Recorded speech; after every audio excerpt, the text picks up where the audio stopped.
اللعين الرجيم بفضل بسم الله الرحمن الرحيم وبه نستعين وهو خير ناصر ومعين.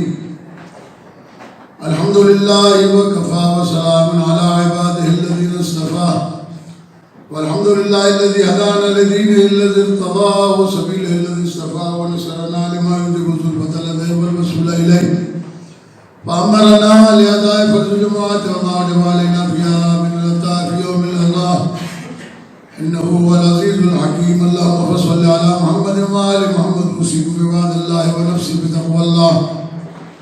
أما بعد فقد قال الله سبحانه وتعالى في محكم كتابه الكريم بسم الله الرحمن الرحيم لن ترضى عنك اليهود ولا النصارى حتى تتبع ملتهم. صلوات من الله.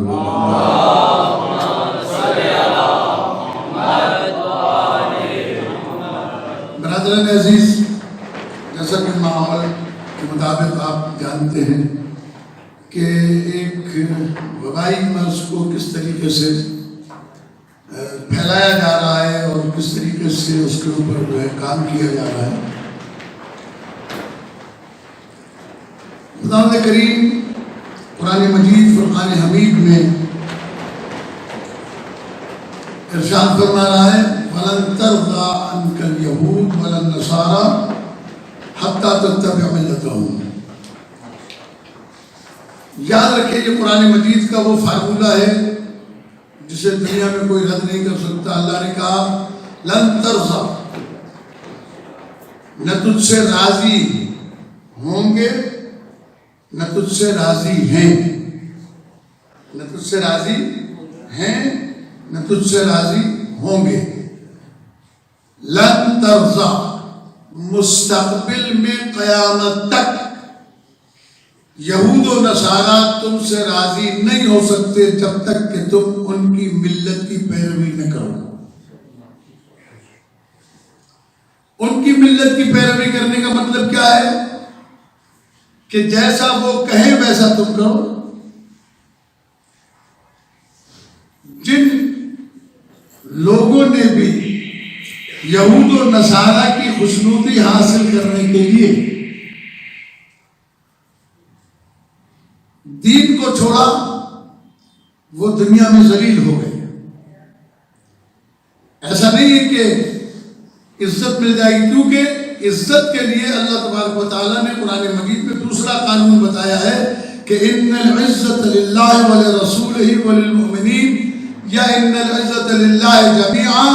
تمام تر عزتیں اللہ کے لیے ہیں، کسی اور کے پاس نہیں ہیں. اور اگر اس نے کسی کو دی ہے تو یا تو اپنے رسولوں کو عزت دی ہے اور یا پھر ائمہ اہل بیت علیہ السلام کو عزت عطا فرمائی ہے. اس کے علاوہ اس نے کہیں عزت نہیں رکھی. جسے عزت چاہیے وہ اللہ اور رسول اہل بیت کے دروازے پر آئے تو عزت ملے گی، ورنہ بہت سارے لوگ ہیں. ابھی 6000 زائرین ایران سے آئے جنہیں بارڈر پہ رکھ کے ذلیل کیا گیا، نہ کھانا صحیح نہ دوا صحیح، جبکہ وہ جانتے ہیں کہ ایران نے ان کو بارڈر سے نکالا ہی اس وقت تھا کہ جب ان کی اسکریننگ ہو گئی تھی کہ ان کو کرونا وائرس نہیں ہے. اس کے بعد بارڈر سے لا کر سکھر میں ان کو رکھا گیا، ایسی جگہ پر جہاں زندگی کی کوئی سہولت میں اثر نہیں.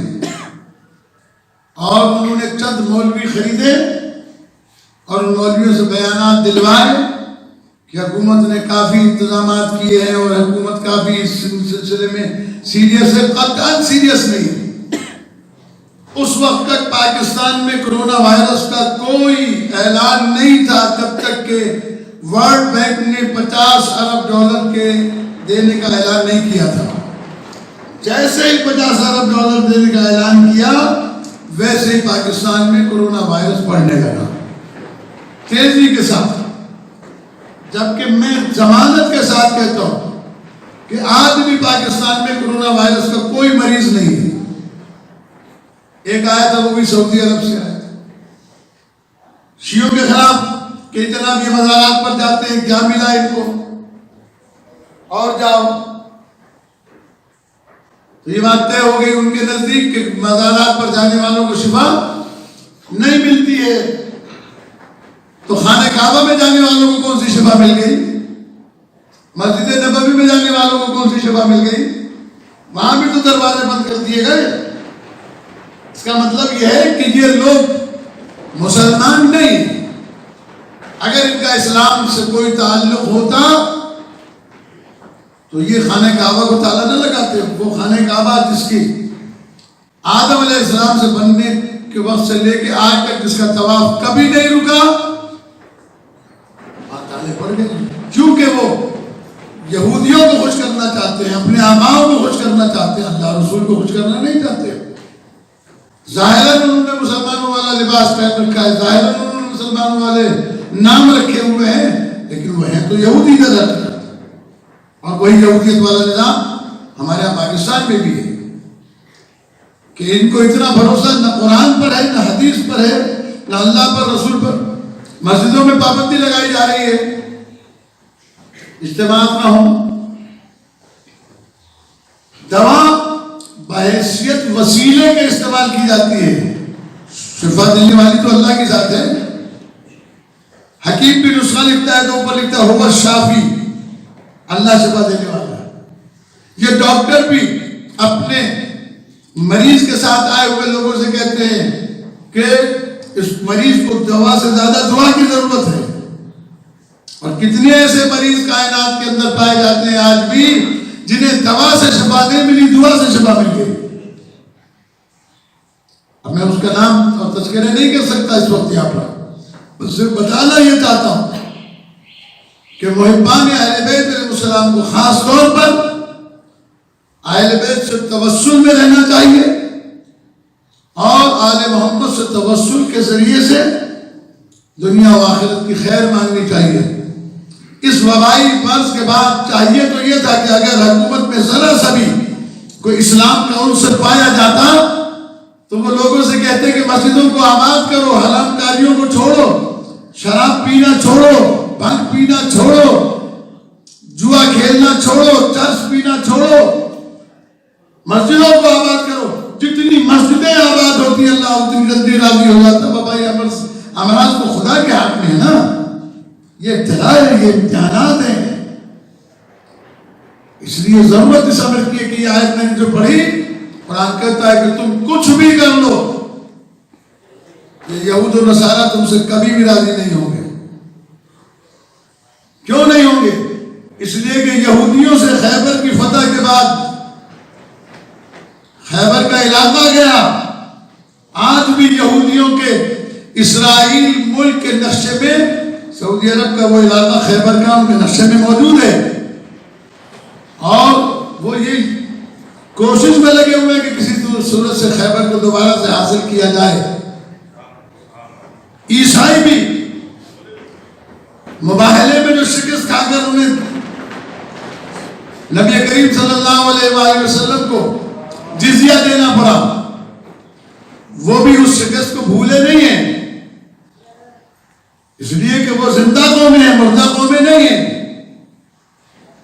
اور ان دونوں مباہلہ اور خیبر، ان دونوں کا نزلہ شیعوں پر گرتا ہے. کیوں؟ اس لیے کہ خیبر کو فتح علی مرتضیٰ نے کیا تھا اور مباہلے کو فتح پنجتن پاک نے کیا تھا. لہذا آپ دیکھیں پوری دنیا میں کسی ملک سے کسی کی دشمنی نہیں. اگر دشمنی ہے تو ایران سے ہے، دشمنی ہے تو عراق سے ہے، صرف اس لیے کہ ایران وہ واحد ملک ہے جہاں علی ولی اللہ کی اذان آتی ہے، جہاں علی کی ولایت کو ماننے والے رہتے ہیں. عراق میں جہاں علی کے ماننے والے اور چاہنے والے زیادہ رہتے ہیں اور ولایت امیر المومنین کا پرچار زیادہ ہوتا ہے.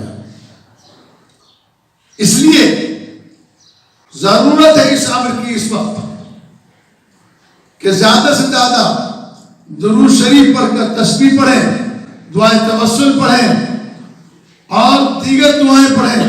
اور آج کی رات امام موسی بن جعفر علیہ السلام کی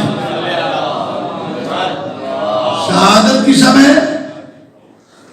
اور یہ وہ باب الحوائج ہے کہ کہ جہاں لا علاج اب مریضوں کے جانے کا اور ان کی شفا یابی کا ایک 1400 سال سے دروازہ کھلا ہوا ہے. انشاءاللہ العزیز حضرات کو بھی امام موسیٰ کاظم علیہ السلام سے متعلق مجلس ہم کریں گے، لیکن وہ مجلس فوراً بعد نماز مغربین ہوگی، کیونکہ ہم نہیں چاہتے کہ گورنمنٹ کے قانون کے ساتھ اپنے آپ کو ٹکرائیں، کل کو وہ ہمارے لیے مشکلات پیدا کرے اور آئندہ ہمارے لیے کسی قسم کے مسائل بنے. ہم چاہتے ہیں کہ اپنی عبادت کو بھی انجام دیں اور قانون کی پاسداری بھی. ہم کسی قسم کا میسج نہیں چلائیں گے. آپ حضرات اپنے طور پر اگر دوستوں سے کہنا چاہیں تو آئیں، پھر جو بھی نصیب مقدر میں نیاز و نیاز ہوگی وہ ہو جائے گی. لیکن ذکر امام موسیٰ کاظم علیہ السلام کا ہونا واجب ہے کہ یہ ذکر ہونا چاہیے. باب الروائد کا ذکر ہے تاکہ دنیا سے بیماریاں ختم ہوں. بسم اللہ الرحمن الرحیم. وَالْعَصْرِ إِنَّ الْإِنسَانَ لَفِي خُسْرٍ إِلَّا الَّذِينَ آمَنُوا وَعَمِلُوا الصَّالِحَاتِ